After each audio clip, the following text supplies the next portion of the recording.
En abril se conmemoran 3 años del paro nacional. En el marco de estas protestas fueron asesinados más de 50 jóvenes en Cali. ¡Mataron, weón! ¡Nos mataron en la luna! Esto es lo que pasa en Cali. ¡Nos matan! También fue asesinado el 3 de junio del 2021 el patrullero Carlos Andrés Rincón Martínez en el Paso del Comercio, o conocido también como Paso del Aguante. El sector del comercio en Cali, que para ese momento se encontraba bloqueado. A raíz de este homicidio fueron capturados 7 jóvenes acusados de porte ilegal de armas, tortura, homicidio agravado y desaparición forzada agravada.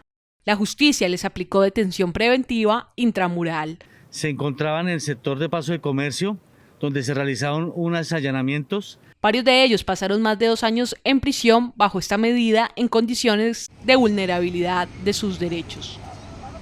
Gracias al equipo jurídico que los representa, 6 de los jóvenes lograron recuperar su libertad por vencimiento de términos. Entre ellos, John Michael Cardona Jaramillo, quien salió el último mes en libertad. Sin embargo, Cristian Benjumea Bueno, quien es uno de los acusados, es el único que no ha recuperado su libertad y sigue en Villahermosa en el Patio 9. Un poco desorientado, pero contento con mi familia por verlos después de difíciles, bastante difíciles. Se siente mucho la soledad, por eso cuando mi mamá se me tuvo que ir por las amenazas, por lo del proceso, más solo me quedé. Y pues con lo que me pasó, tuve el fémur, una caída por un problema en Jamundí. Y sí, salud y jurídico, que es muy lento.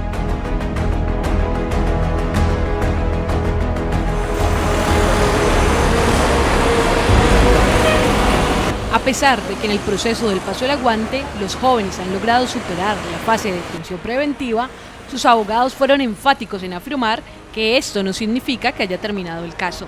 Todo lo contrario, están llegando a la etapa más importante, que es la del juicio, es decir, llegar a la decisión de fondo por parte de los jueces penales del circuito y el circuito especializado de la ciudad de Cali, que tienen a su cargo las determinaciones finales sobre estos procesos, es decir, declararlos inocentes o declararlos culpables.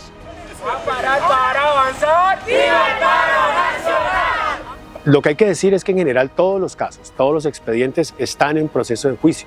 Se va a establecer si estos jóvenes son responsables o no lo son de los crímenes de los cuales se le acusa. En el caso del Paso del Aguante, pues estamos hablando del homicidio de un policial, de un agente de policía, Carlos Andrés Martínez Orozco.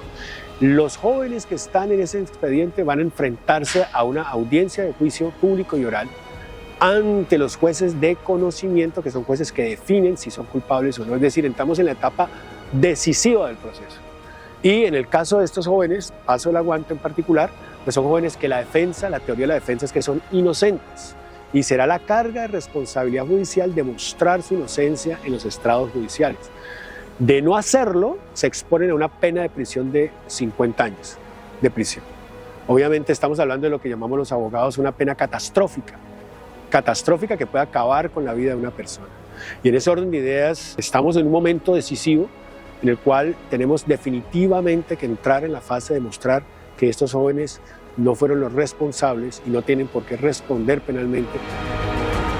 Además de la pena que pueden pagar los jóvenes en caso de ser encontrados culpables, a muchos de los acusados les preocupa que el caso no sea solo judicial, sino también político, ya que senadores del Centro Democrático han publicado imágenes utilizando el caso como un botín político con ánimos ideológicos o politiqueros.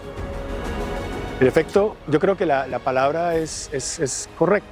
Sí se trata de un botín. Es decir, el caso del policial Carlos Andrés Martínez Orozco se ha convertido en un pulso político y se ha utilizado este caso y se pretende utilizarlo como un objetivo, digámoslo, de la justicia, pero también un objetivo de los sectores más reaccionarios de la sociedad caleña, esa oligarquía, digámoslo, caleña, azucarera, vallecaucana, que hoy gobierna la ciudad inclusive, se ha convertido en un objetivo, digamos, en términos de usufructuar sobre la tragedia para configurar una revancha sobre los jóvenes, una especie de derecho penal de enemigo, y de esa manera cobrarle a los jóvenes lo que estas élites consideran que fue una afrenta como fue salir a reivindicar y protestar los derechos. La teoría de defensa de estos jóvenes es que son inocentes y la carga de responsabilidad que tiene esta defensa es demostrarlo en sede judicial. Ahora bien, si eso es suficiente para que los jueces administren justicia, en este caso, pues está por verse. Lo que se intenta evidentemente es construir una especie de cobro político y llevarlo al escenario judicial, y por supuesto que esa es una práctica de persecución pues obviamente con consecuencias humanas inescrutables. Los jóvenes que enfrentan este proceso han sido noticia en diferentes medios en los que muchas veces son estigmatizados por haber salido a protestar. Pero ¿quiénes son los jóvenes de primera línea? Primera línea es esos bomberos que van a salvar el incendio y siempre están allí primero ellos y la comunidad atrás. Eso fuimos nosotros, eso fue la primera línea, la que se paró al ataque represivo del ESMAD, de la Policía del Estado, y protegió nuestra comunidad.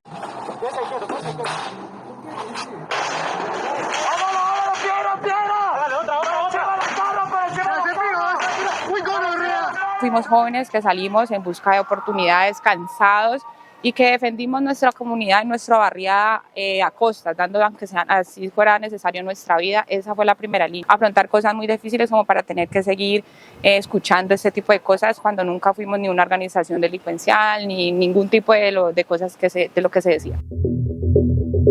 Bueno, Carolina Montaño era una joven madre soltera, auxiliar de enfermería, hija de Dolores y de Uber. Dolores es un auxiliar de enfermería y Uber es un guarda de seguridad. Ellos son del Pacífico, de Guapi, Cauca.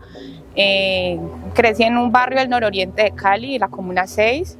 Siempre me destaqué por mi liderazgo, por mi trabajo por la comunidad, por ser lideresa social juvenil barrial. Decidimos ir al paro un grupo de personales de salud, ¿sí? Pues empezando porque digamos, las contrataciones laborales para las enfermeras no ha sido la más digna, siempre es por prestación de servicios, siempre hay vulneración de derechos. Entonces decidimos ir y en apoyo a que estábamos inconformes también con las reformas. Cuando se presentan los ataques de las fuerzas contra los manifestantes, obviamente entramos a ejercer nuestra labor como misión médica, acompañando a la misión médica, ayudando a los heridos y todo el tema de la salud en los puntos de resistencia, especialmente el Paso del Comercio, que es mi comuna. Bueno, mi papel como madre ha sido bastante difícil, primero por ser una madre joven, segundo por ser una madre soltera. Carolina pasó 2 años privada de su libertad, al igual que su compañero de protesta, John Michael Cardona. Ellos relatan que su vida cambió de forma drástica, aún después de salir de prisión. No, totalmente. Hubo una Carolina antes y una Carolina después. ¿Por qué? Porque aún no he podido demostrar mi inocencia, entonces sigo siendo estigmatizada, yo sigo con ese temor de que todo el mundo me señala, de que mi nombre aún no se ha limpiado, ¿sí? Y solo se limpiará el día que yo gane el juicio y demuestre delante de un juez que soy inocente. El trabajo total también muy difícil. Los jóvenes del Paso del Aguante, liderados por Carolina Montaño y que incluyen a un grupo importante, son jóvenes de primera línea. Y la primera línea es un proceso social de resistencia, de lucha, de movilización, de expresión, digámoslo. No son criminales, no son terroristas, no son asesinos, no son delincuentes, ¿cierto? Son otra forma de expresarse, digamos, desde el punto de vista social. Estas primeras líneas evidentemente han sufrido una carga, unas presiones muy grandes, porque han tenido que sufrir el asesinato y el homicidio, pero también han tenido que ver la violación grave de derechos humanos y a su vez han tenido que ver la prisión. La mayoría de los liderazgos juveniles de Cali que hoy están en esta situación vienen de 1 o de 2 años de prisión en condiciones severas de reclusión. Y eso, por supuesto, significa un proceso interno de madurar, de reflexión, digamos, de reflexión. Esto presiona a sus familias de una manera muy importante. Han tenido que construirse en condiciones digamos, en una lucha muy difícil, que hoy camina sobre escenarios muy inciertos también. Y hoy la realidad de la mayoría de estos jóvenes y de los jóvenes en general sigue siendo la misma que antes del estallido social. Además de esas realidades, los jóvenes también están enfrentando los juicios, como en los últimos días lo hizo Cristian Aguilar.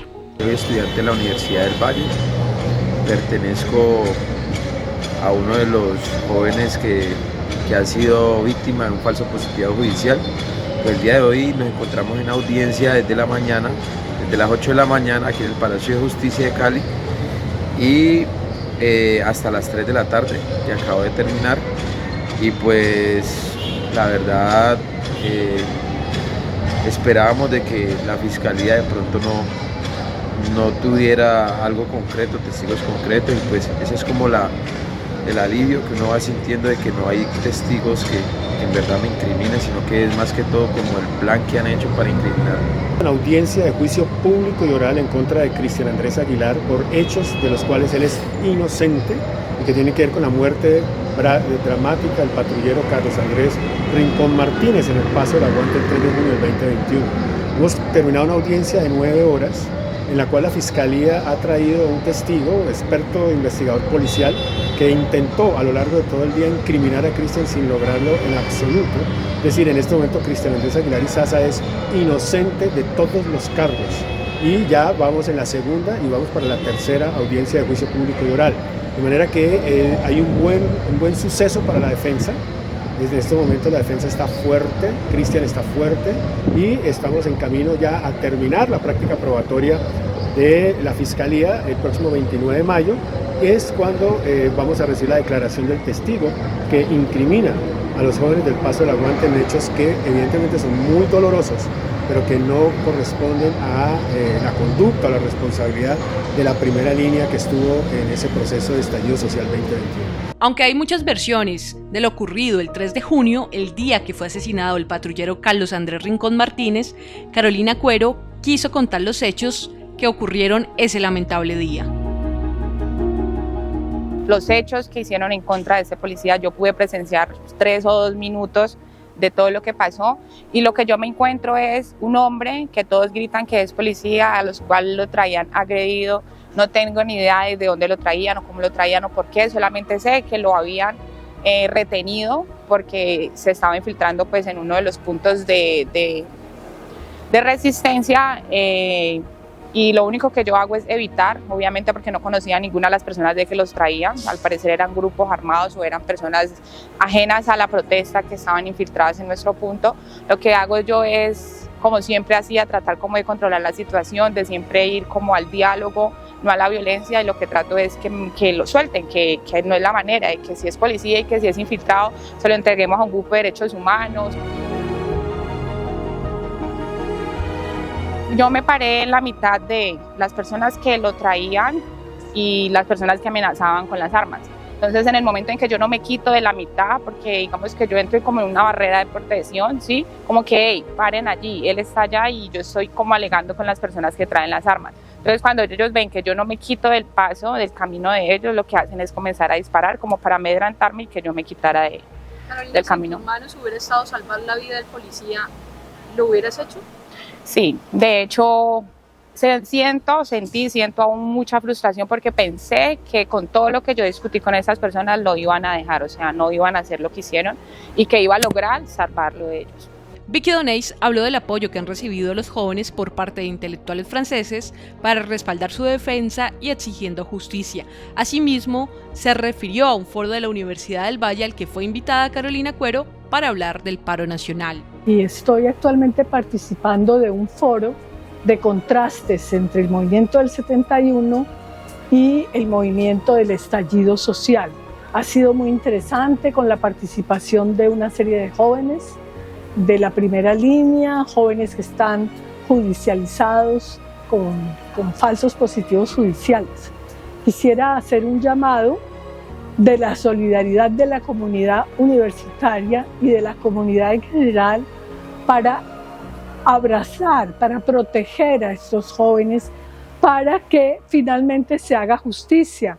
Y un llamado al presidente de la República para que por favor se cumpla esto de que él también hace parte de la primera línea, de que él puede explicitar todo lo que se ha sido de arbitrario con la fiscalía pasada y que se haga justicia en el país. Te puedo decir que cuando el estallido social, la Plaza de la República, que es una plaza muy grande en París, se llenó totalmente en solidaridad con el movimiento del estallido social. 150 intelectuales franceses firmaron un documento, intelectuales conocidos, muchos de ellos, está inclusive los alcaldes de diferentes ciudades, vicepresidentes del Senado, e intelectuales como Michel Lowy y otros muy importantes, respaldando la petición de que se haga justicia para estos jóvenes en Colombia. El abogado Alberto Bejarano solicitó que, dado que en esta etapa del caso es la más crítica, se requiere un acompañamiento no solo para el caso, sino a los testigos. Nosotros queremos hacer es un llamado a cerrar filas en esta etapa, a radicalizarse, si se quiere, en términos de la defensa solidaria de los jóvenes de la primera línea, a limpiar el nombre de la primera línea, a darle a la primera línea realmente la dimensión que esta digamos, ejercicio social tiene, a reivindicar estos derechos y evidentemente acompañar. Estos jóvenes hoy están relativamente solos en el escenario y con esto no quiero descartar cosas valiosas que han sucedido, voces muy valientes que los han defendido, situaciones como las que sea el propio presidente de la República el que diga yo soy primera línea. Bueno, eso es importante, no se puede subestimar, pero se requiere de más esfuerzo, se requiere de más compromiso, se requiere una campaña de solidaridad muchísimo más grande para enfrentar el reto de los juicios que se vienen. Los 7 jóvenes que hacen parte de este proceso señalaron que esperan demostrar en el juicio su inocencia, puesto que solo estaban ejerciendo su derecho a la protesta.